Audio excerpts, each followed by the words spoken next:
Bro कतिजनाको चाहिँ साथी हुनुहुन्छ ओभर 50, म 28 को हो होइन, अनि मेरो साथी चाहिँ 50 प्लसको मेरो साथी छ के, one of the very amazing inspiring गाई के होइन, one of my very good friend हो क्या ऊ चाहिँ है। अनि उसले मलाई कहानी सुनाएको थियो होइन, अनि तपाईँहरूलाई पनि कहानी खतरा सुनाउन मन लागिरहेछ मलाई, तर सुन्न मन लागेको छ भने सुन्नुहोस्, तपाईँहरूको टाइम वेस्ट गर्न चाहन्न म होइन, सुन्न मन लाग्छ भने सुन्नुहोस्, सुन्न मन लाग्छ भने स्क्रोल गर्नुहोस् अनि अरू भिडियो हेर्नुहोस् है, तपाईँलाई म डिस्टर्ब गर्न चाहन्न। ओके स्टार्ट हुन्छ है, अब चाहिँ कहानी सुरु हुन्छ है। कहानीमा चाहिँ कस्तो रहेछ भने यो ब्रो रियलको कुरा हो, हामीसँगै काम गर्दा उसले आफ्नो कहानी सुनाएको मलाई होइन। ब्रदर चाहिँ 50 वर्षको भएछन् होइन, अनि त्यसपछि चाहिँ उसले चाहिँ अब उति बेला मेरो उमेरमा जवानीमा बिहा गरेछ, अब आफ्नो त चाहिँ भएको छैन होइन, कोही छ भने कमेन्ट गर ल।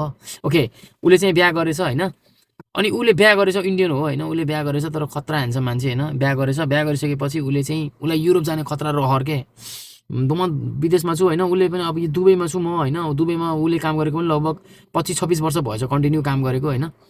अनि त्यति बेला मेरो एजमा चाहिँ जवानीमा चाहिँ उसले बिहा पनि गरेछ होइन, बिहा गरेछ, बुढीलाई नर्स पढाएछ, खतरा नर्स पढाएछ है। अनि उसलाई युरोप जाने इच्छा मारेर होइन, युरोपमा उसलाई जब पनि पाएको रहेछ, तर पैसा अब लगानी त्यही हिसाबले लाग्छ अरे भन्दै थियो होइन। अब त्यो लगानी आफ्नो लागि नलगाएर बुढीको लागि लगानी लगाएर अनि आफ्नो बुढीलाई चाहिँ नर्सिङ पढाएछ, दह्रो खत्रै पढाएछ होइन। अनि पढाएछ अनि बुढी चाहिँ एक दिन खतरा जागिर पाएर खुसी भएछ होइन, बुढो कट्टा एकदमै खुसी भएछ, सब केटाहरूलाई पार्टी साडी पनि दिएछ, ह्याप्पी भएछ है। अनि बुढीले सुरुमा त अब हस्पिटलमा खतरा काम पाइसकेपछि तल पनि राम्रै पठाउने, उसले भन्दा पनि राम्रै कमाउन लागेर चाहिँ के। अनि बिस्तारै बुढीको चाहिँ एटिट्युड चेन्ज भएछ के। कस्तो एटिट्युड चेन्ज भयो भन्दाखेरि उसले फोन गर्दाखेरि बालै नदिने, मतलबै नगर्ने होइन, वास्तै नगर्ने के होइन। अनि बिस्तारै अब उता दुबईमा छ, बुढी चाहिँ उता केरलाको साथी हो, केरला रहेछ।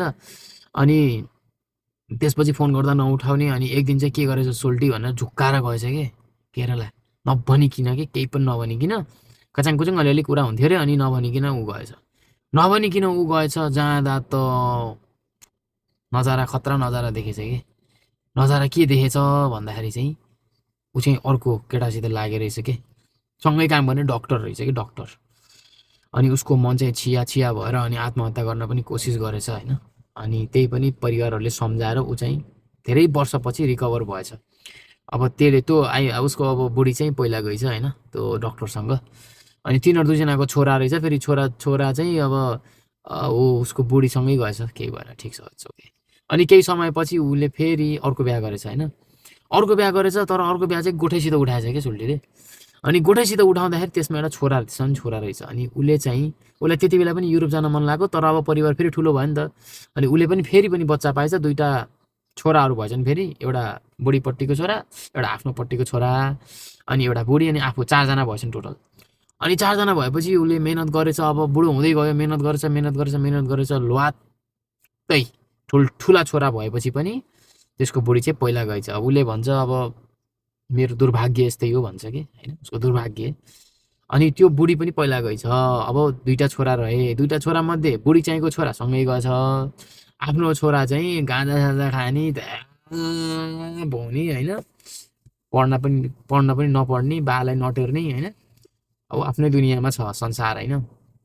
अनि अब यस्तो भइसकेपछि उसले चाहिँ छोराको माया मारेछ, उसले पैसा पठाउन छोडेर आफू चिलपारामा इन्जोय गरिरहेको छ। अहिले फेरि बब्बाल तरिकाले फेरि एकजना फिलिपिनो गर्लफ्रेन्ड पट्टा छ यहीँ होइन, इन्जोय गरिरहेको छ, सुड्डो भयो भने ह्यान्डसम छ फेरि होइन, एक दिन भिडियोमा ल्याउँला त्यसलाई होइन, सोल्टी ह्यान्डसम छ फेरि होइन, जिमसिम गर्छ, बडी सडी छ, खतरा छ, हामी जस्तो लुखुरे छैन होइन।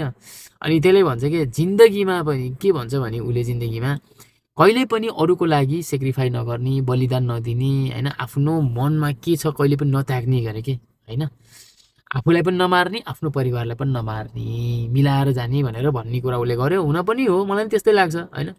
भोलि बिहान मैले बिहे गरेँ, इक्जाम्पल बिहा गऱ्यो भने बुढी कस्ती पर्ने हो, ल बच्चै पायो भने बच्चाले हेर्न भन्ने ग्यारेन्टी छैन नि त। हाम्रो नेपाली समाजमा के छ, बच्चा पाउने बच्चाले मलाई हेर्छ भन्ने जुन मेन्टालिटी छ नि, अहिलेको जमानामा त्यस्तो हुँदैन के। आफ्नो खुट्टामा आफै अगाडि बढ्ने हो क्या होइन, आफ्नो खुट्टामा अब आफै उभिने, आफै अगाडि बढ्ने होइन, कसैको आश लिने दिने होइन कि। अमेरिकन स्टाइल के टक्क 18 वर्ष पुगेपछि छोरछोरी जा आफै काम गरेर कमा भन्ने सिस्टम राख्नुपर्छ क्या। अब त्यो चाहिँ रियालिटी हो क्या। किन भन्दाखेरि भरोसै छैन क्या छोराछोरी। अब म जस्तो अलि राम्रो छोरा भयो भने त के हो र होइन, तर अब सबै म जस्तो राम्रो छोरा हुन्न नि त।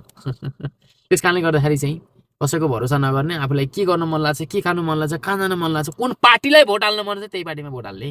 मलाई चाहिँ घन्टीमा हाल्नु मन लाग्छ, मैले चाहिँ घन्टीमा हाल्छु, किनभने देश विकास गराउने भनेकै घन्टीले हो, मलाई त्यस्तो लाग्छ है।